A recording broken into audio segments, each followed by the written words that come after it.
Hey guys, welcome back. Today I'm going to show you how to colour your Snowglobe tumbler lids and how to get this drip effect both using vinyl. And we're going to show you how to get the rhinestone drip effect that you see on this Snowglobe tumbler here. So if you would like to learn how to make this for yourself, then please keep watching. So the first thing we're going to do is give our lid a good old scuff up using some sanding paper. I've linked in the description box where I get mine. Doing this just helps to make the surface a lot more porous and it helps your vinyl adhere much better. And then you just want to give it a clean with some rubbing alcohol. Again, I've linked all the supplies that you're going to need in the description box. So now you have a perfectly prepped lid ready for your vinyl application. I'm going to show you two ways that you can do this. So the first one is by using an SVG which cuts the exact template of your lid. This is the easiest method for time saving, but it does mean you have to purchase the SVG. The second way is to just cut it manually yourself, and this is a little bit of a hack, so watch carefully and I'll show you how to do it. First things first, you're going to need a piece of vinyl that is ever so slightly bigger than your actual lid. And then all you're going to do is peel the vinyl away from its backing. Just make sure you're careful when you do this. And then you're just going to take your lid and put it directly on top of the sticky side of the vinyl as flat and quickly as you possibly can. And that will just help to prevent any bubbles or wrinkles, and it should look like this.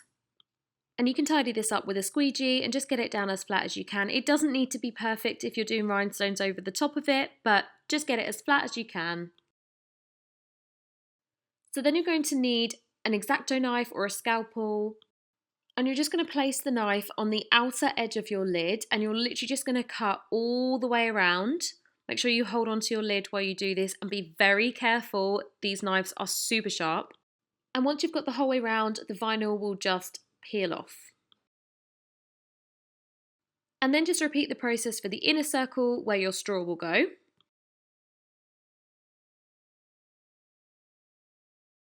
If you notice any jagged bits around the edge, like you can see here, it's not the perfect circle, you can just tidy it up with your X-Acto knife.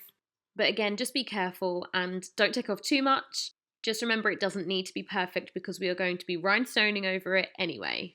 So then let's move on to the outer edge of the rim. So we're literally just going to do the same thing as what the template would do, but this will just be a bit more manual. So you just need to do the same process. Take a piece of vinyl that is slightly thicker than the outside edge of your lid, and obviously make sure it is longer than the diameter of the lid. For reference, I think it's about 33 centimeters. It will probably vary from tumbler brand to tumbler brand, but 33 centimeters is a good ballpark place to start. Take it slowly with this. It is quite hard to get this on accurately. You may need to keep lifting it up and replacing it down.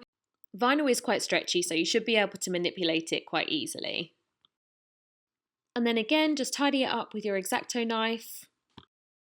As you can see, the piece of vinyl that I used was much thicker than I needed, so just use the X-Acto knife again to get rid of all the excess, and then that's the first way done. The other way is using the template, so I'm just going to show you how to do that. If you don't feel like you need the tutorial of this bit, then please feel free to skip past or speed this up. So if you do use the template to cut your vinyl, you just need to weed it out like normal, and then you literally just peel it off the backing, place it onto the top of your lid, flatten it down with the squeegee, and then you're just going to repeat the same process for the outside edge.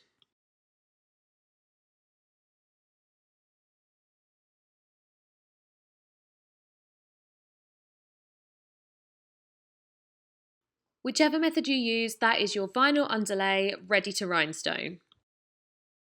So then we just need to apply the vinyl drip effect.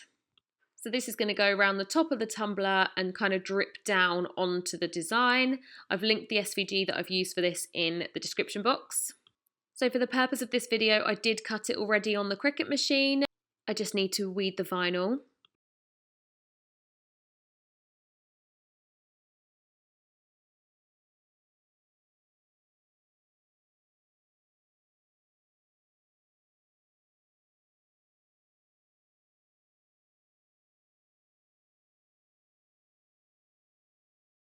So this is what the drip will look like once it's weeded. This vinyl, by the way, look how stunning. This is from Hexis Crafts. I will link them in the description. The transfer tape that I use always is Gotta vinyl. I do currently have this in my shop, but be quick if you want some because the whole Gotta vinyl range is soon to be discontinued from my shop anyway. Just a little tip when you put the transfer tape onto the drip. I find it works best if you don't allow the transfer tape to go over about here. So don't cover the whole of the top of the drip with the transfer tape because obviously when you then wrap it around your tumbler, you're going to end up with transfer tape kind of ruching and getting stuck at the top of the tumbler. I find leaving those couple of millimeters clear, it just helps to get the design on and then to peel the transfer tape off again afterwards.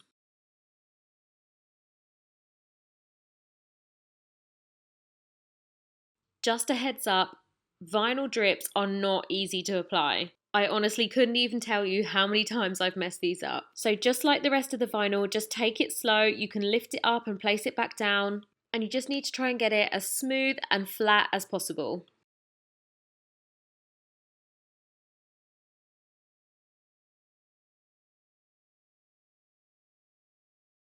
So then that is your vinyl drip applied and ready for rhinestones.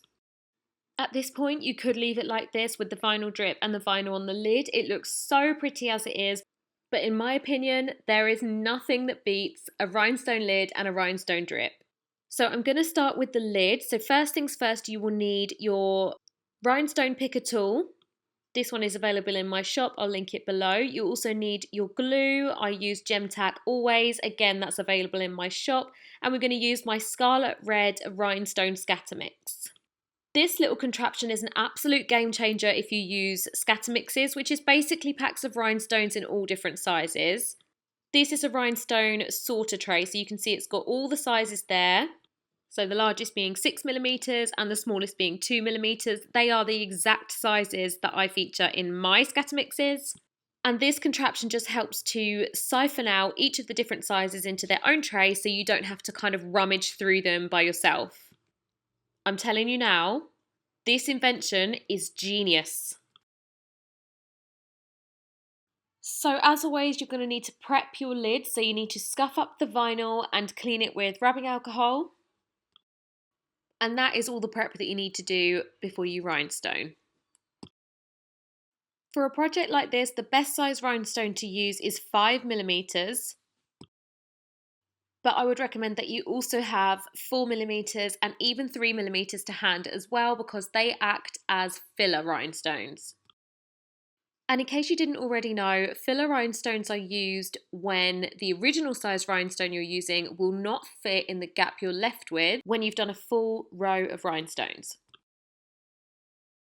So what you need to do is section by section, put down a little bit of your glue, and then one by one you need to place the rhinestones one after the other as straight as you can and keep going until you've finished that particular section. So I would do the whole of the outer edge of the lid first, just because it's the widest part and it will obviously take the longest to dry.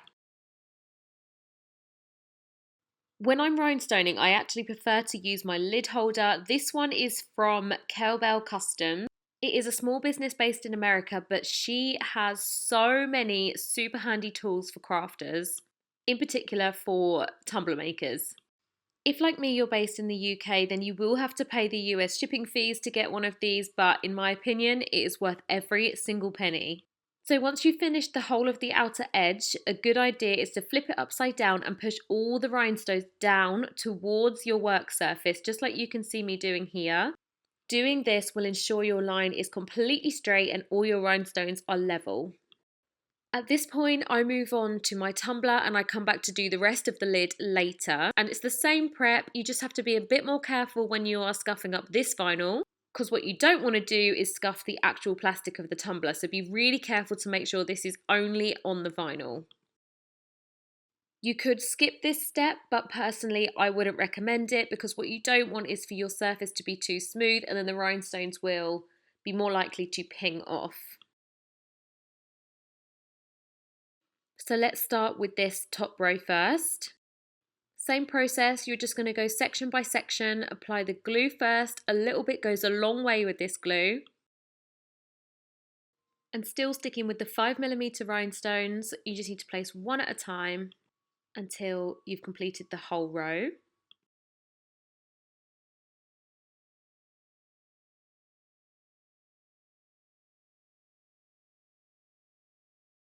Not forgetting, of course, to push them all down and keep them nice and straight and level.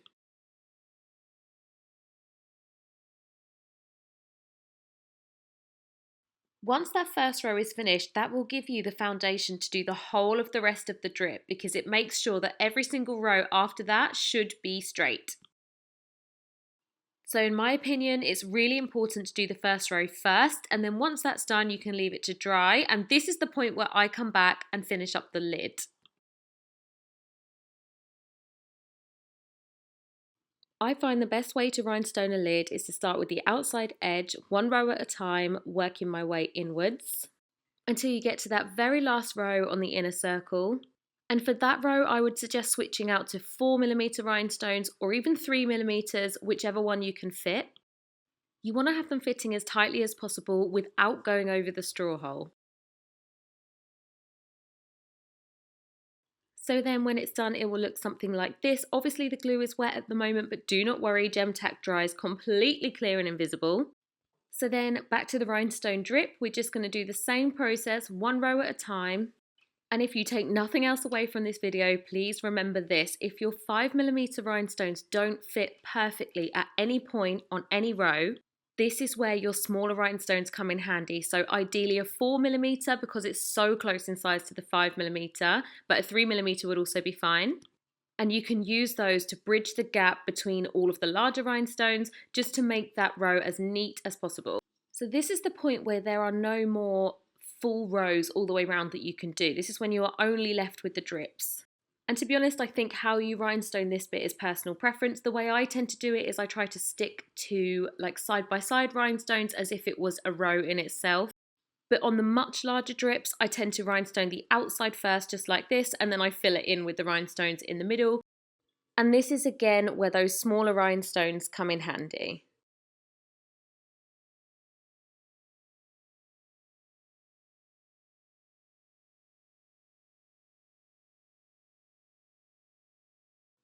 So then it should look something like this.